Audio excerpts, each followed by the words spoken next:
Hi folks, Sam Haymart for Test Driven TV. Today we're here in Scottsdale, Arizona at the 2014 Barrett-Jackson Collector Car Auction. Now I'm a Mustang guy, so I'm in heaven here. So we're going to show you just a few of my own personal picks of cars that are crossing the block this week here in Scottsdale.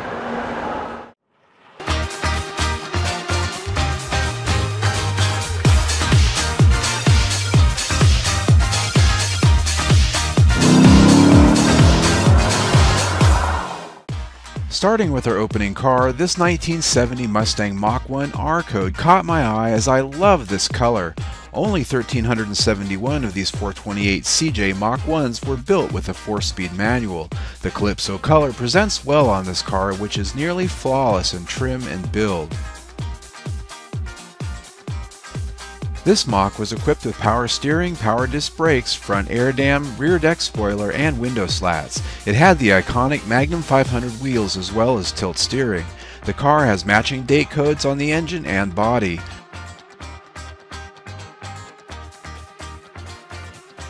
While not 100% factory stock, this 1966 convertible was well restored with a more modern 5-speed manual transmission, air conditioning upgrades, and modern brakes. It was built to look original but drive better for shows and club events. It's an award-winning car which was built and restored locally here in nearby Tucson, Arizona. When the gavel hit, it sold well for not being entirely original. Not quite high-end collectibles yet, the Fox body Mustangs are beginning to show up here at Barrett-Jackson. This 1988 Saleen was a second owner car, production number 1 for 1988. Owned by Saleen as a press car and appearing in many magazines and posters, it also acted as an engineering prototype. All original with 42,000 miles, it included full documentation from Team Saleen as to its authenticity. In decent shape inside and out, its sale shows that these cars have a bit of aging to do before they become mint. For 1968, the Shelby GT-500 KR is one of the top sought cars in the collector world. This one, while very well restored with a 428 and 4-speed, isn't factory original in color inside or out. The wheels are also painted body color, which is a custom touch. The car was described as a great driver car with non-numbers matching rebuilt engine that runs on today's pump gas. Its sale price was still pretty strong considering. Down the scale on the option sheet for 1968 was the Shelby GT-350. This example, however, was meticulously restored to Concours original specifications and has been awarded Concours Gold by SAC more than once.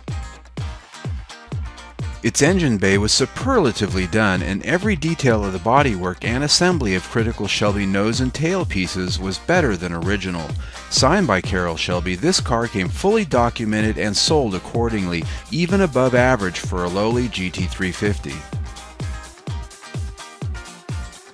Sometimes we see cars at Barrett-Jackson that just make you ask, why is this here? Sometimes it's an overzealous owner who thinks their car is all that. Other times it's a smart investor who cashes in big time and makes everyone drop their jaw. This 2013 BOSS 302, while very nice with only 10,000 miles on the clock, hardly amounted to more than just another used car. Keeping on the grabber blue theme, this 1971 BOSS 351 Sports Roof was iconic of this era. While there were fewer big body Mustangs here at Barrett-Jackson this year, this one was one of the better examples. It had a Concours correct and meticulous rotisserie restoration with the top dog 351 ram air engine and 4-speed top-loader transmission. The bodywork and graphics application were done as well as any I've seen. Its sale price, however, fell below that which others have sold for in previous years. Back in the Fox body camp, this 1990 Feature Edition convertible was known as the 7-Up Edition. Some say it was the color combination, others that it was meant to be part of a promotion with 7-Up. Either way, it's one of my favorites. This one was in decent shape but had a few scrapes with 13,100 original miles. Under the hood was a Paxton supercharger on that 5.0 with an automatic transmission. It was well bought for a bargain, a price I would have paid. Of 1968 Mustangs, this is the rarest and fairest of them all. The 1968.5 Cobra Jet Mustang GT was one of only 1,044 built, even more rare than Shelby production for this year. And this example is every bit at the top of its class in originality and restoration provenance. Its undercarriage and engine bay are textbook, with a 428 Cobra Jet Ram Air and C6 automatic. Fully optioned with GT Equipment Group, black C-stripe, and slotted wheels, it's a stunning car to see. This is a multiple show winner on both local and national levels with Mustang Club of America. Included were binders of documentation to boot. Its sale price was more than fair. It might look like another "why is this car here" moment, but this 2008 Shelby GT Mustang gets a pass because it's one of only 100 Barrett-Jackson editions. The joint venture with Carroll Shelby and Barrett-Jackson created the car that keeps on showing up here every year. This example has around 11,000 actual miles and sold for about what it costs new, as they all have in the past few years. I would not have been a good host if I hadn't saved the juiciest Mustang till the end.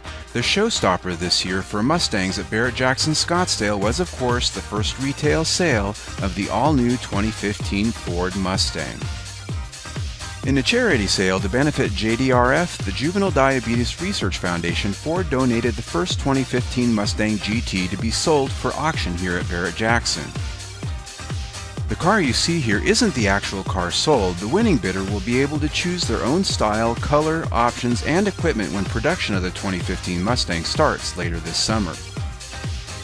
They will get to take delivery in fanfare and be forever known as the first one to buy the all-new 2015 Mustang, a place in history for the sixth-generation pony car.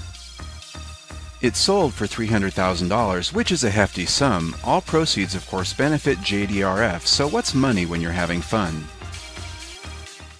Well, folks, I'm Sam Haymart for Test Driven TV. That wraps it up for Barrett-Jackson 2014. Thank you for joining us.